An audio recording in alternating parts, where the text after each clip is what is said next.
Yeah, just a quick review of the THERABAND shoulder pulley. A lot of people might know the name THERABAND from the THERABAND resistance bands that are really popular.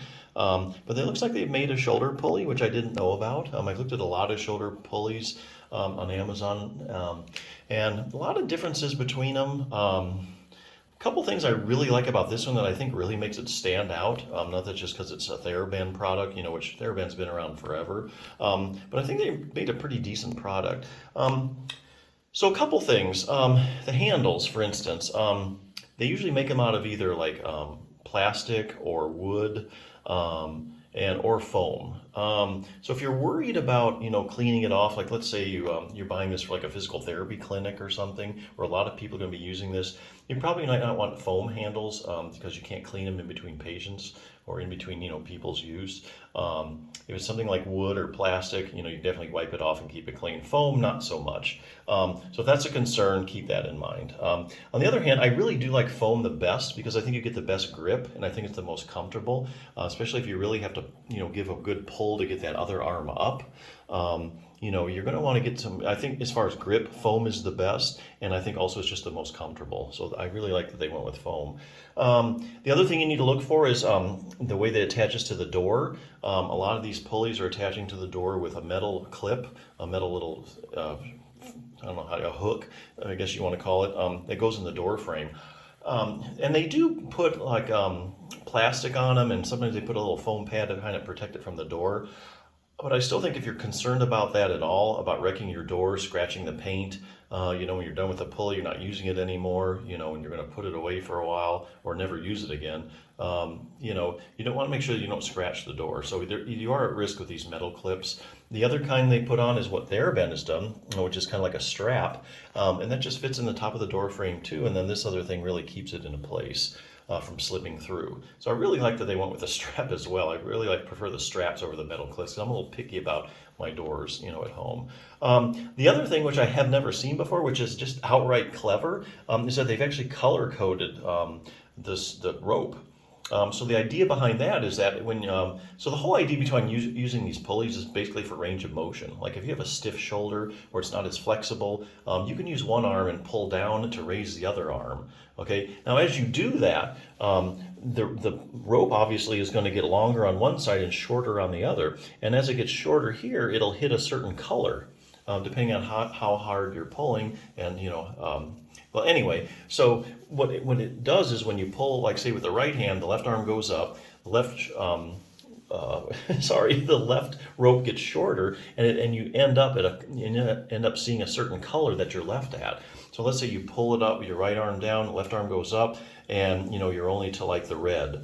Okay, well as you get more range of motion and the left arm can go up more, the left rope gets shorter, and then hey, now you're to the green. And then as you get even more flexible, you can pull it up, and you get the blue is almost up to the pulley. So that's just a way of measuring your progress. That's what the whole idea is about the color coding thing. So very clever idea. I really like that because a lot of times you can eyeball it and tell. Sometimes it's kind of cool just to have that kind of objective measure where you're at on that, what color you're at. So yeah, the whole idea behind these, if you have a stiff shoulder, painful, a shoulder that's hard to raise up, maybe it hurts, you want to use the other arm to help it out. Now we call that active assisted range of motion. One arm's helping out the other. Great for flexibility. Now it doesn't do anything for strengthening. So if you're about strengthening, unless you have a super weak arm, like say I can't even lift my arm off my table. Maybe you've had a stroke or something. You do, then you might get a little bit of strengthening from this because the left arm is going to try and raise it as hard as it can, but not very much, and the right arm is going to help it. So you can get that active assisted range of motion, actually gain a little strength. But unless you're really, really weak, these are really basically all about range of motion, increasing flexibility, getting rid of stiffness.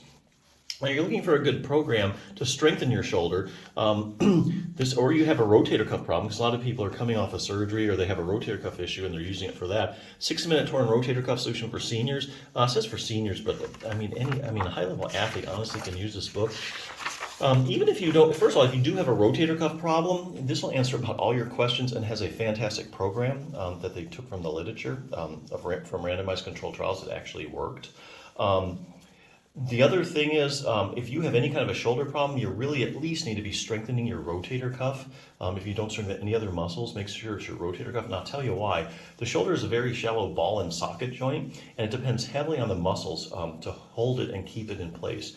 And for its stability, you're mainly talking muscular support. Now that's unlike something like the hip joint, where it's a very deep ball and socket joint, so you don't need as much muscular support to get that hip stability.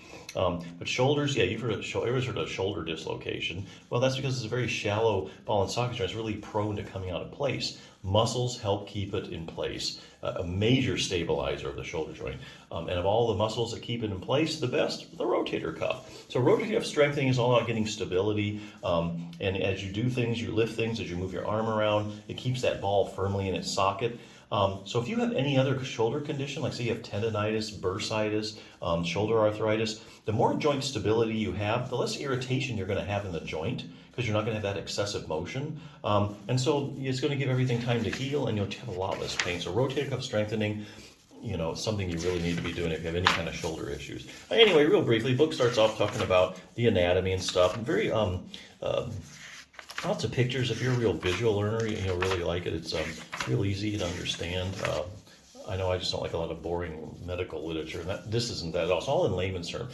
Had a good question and answer section about anything you ever wanted to know about the rotator cuff. If you've torn your rotator cuff, grab this. You're going to look at all these questions and answers, and you're going to probably answer about all your questions. What are the symptoms of a rotator cuff tear? Any arm maneuvers that might indicate I have a tear? Shows you how to do them. What imaging tests are used to determine if I have a tear? Where exactly does it tear at? Are there different kinds of rotator cuff tears? I have a rotator cuff tear and I'm in a lot of pain. I need surgery, right? Well, not necessarily. And this is a very evidence-based book. Like I said, it answers these questions by quoting studies. On each one of these boxes is a studies in layman's terms, so you can understand it. So to answer that question, they looked at studies where let's say you take 100 people with a torn rotator cuff, okay?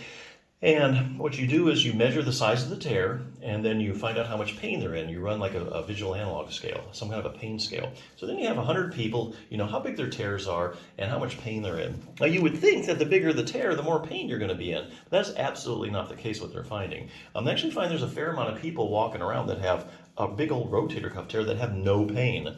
You may think, oh, well, that's ridiculous. This has been duplicated in many, many studies. So it's really kind of set in the literature. The asymptomatic rotator cuff tear is a real thing, especially as you get older. In your 60s and 70s, the incidence of rotator cuff tears as we get older just goes up and up.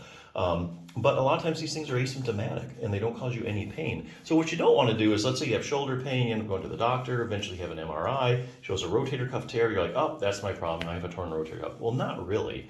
You could have an asymptomatic rotator cuff tear. So if you go ahead and get your rotator cuff repaired and go through the surgery, that may not have been the cause of your problem. It might be something else that's causing you the pain. There's a lot of things that mimic rotator cuff pain.